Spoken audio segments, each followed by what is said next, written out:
Today we're going to learn about checks and balances. At the end of today's lesson, you should be able to explain how each of the three branches of the United States government are able to check one another and balance their respective powers.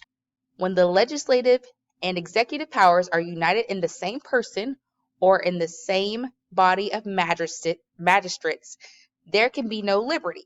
This is a quote by Montesquieu. If you guys can remember all the way back to sophomore year, we have studied a time period called the Enlightenment. During that time, people were rebelling against the monarchies which they had been living under and were thinking of new ideas and ways to function as a society which applied to their government. So during that time, Montesquieu said that no one person, like a king or queen in a monarchy, should have too much power because it can corrupt them. But if we make different bodies that make up the government, and they can divide that power and check one another. So checks and balances is a system that allows each branch to prevent any one branch from exerting too much power. So the three branches that make up our government and check and balance each other are the executive branch, which is made up of the president, his cabinet, and independent government agencies. The judicial branch, which is made up of the Supreme Court, the Court of Appeals, and the district courts, and the legislative branch, which is made up of the House of Representatives and the Senate, which the people elect directly. All right, so now we're going to look at some of the ways that each of these branches check each other. In the impeachment process, the president has the power to enforce the law, command the military, and run the executive branch. However, if the president does something very wrong, then the legislative branch has the power to impeach him, which is to charge them with doing something wrong in office, as well as the power to remove them from the office.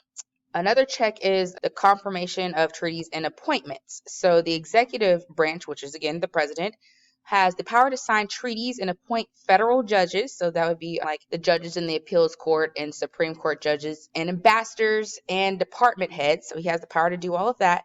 However, all treaties and president appointments must be confirmed by the Senate. If they're not confirmed, then he's got to find somebody else, or she's got to find somebody else. So the legislative branch is responsible for making laws for our country.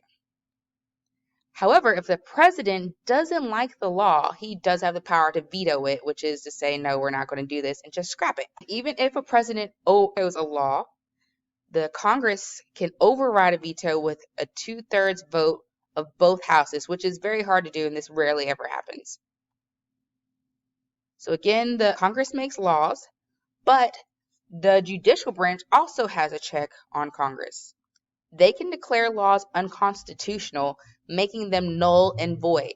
So if a law does not line up with how our judicial branch interprets the Constitution, then they just take that law out, and we call that a judicial review. However, Congress can turn that law into an amendment to the Constitution. So if the judicial branch says, okay, this does not align with our Constitution, then the legislative branch or Congress can say, okay, well, then we need to change the Constitution and make an amendment. But also that process is really difficult. We have not made a lot of amendments to our Constitution, but amendment would override by the judicial system. The legislative branch can also impeach judges and justices, so they can convict them of wrongdoing and have them removed from their positions. Judges also don't become judges unless they are confirmed by the Senate. So just like cabinet members for the president, the Senate has to be like, okay, we approve of that person in order for them to become a Supreme Court judge. All right, so balances between the executive and judicial branch. The judicial branch can declare presidential actions unconstitutional. So if the president is doing something that is against our U.S. Constitution, then the judicial branch can claim that unconstitutional and say that we're not doing it. But the executive or the president appoints judges and justices to their jobs. So presidents choose who becomes justice. Supreme Court justices are able to serve for life. So usually when a president comes into office, most of the justices that are serving on the Supreme Court were picked long before they came into office. All right, so let's look at some actions and how those are checked. A president can send troops to fight, but that is checked by the Congress because they need a president needs approval from Congress to declare war. Presidents and executive branch programs can enforce executive programs and orders, and Congress controls the money that runs those programs and the actions of those programs. Another action from the judicial branch is that they might pass harsh punishments, but the president can pardon punishments. So if the judicial branch, for example, says that someone needs to serve a life term, the president can come back and say, you know what, you're pardoned from your crimes, you don't have to serve at all.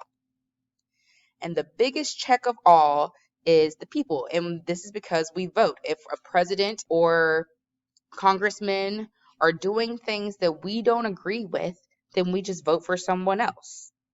So that's the end of today's lesson.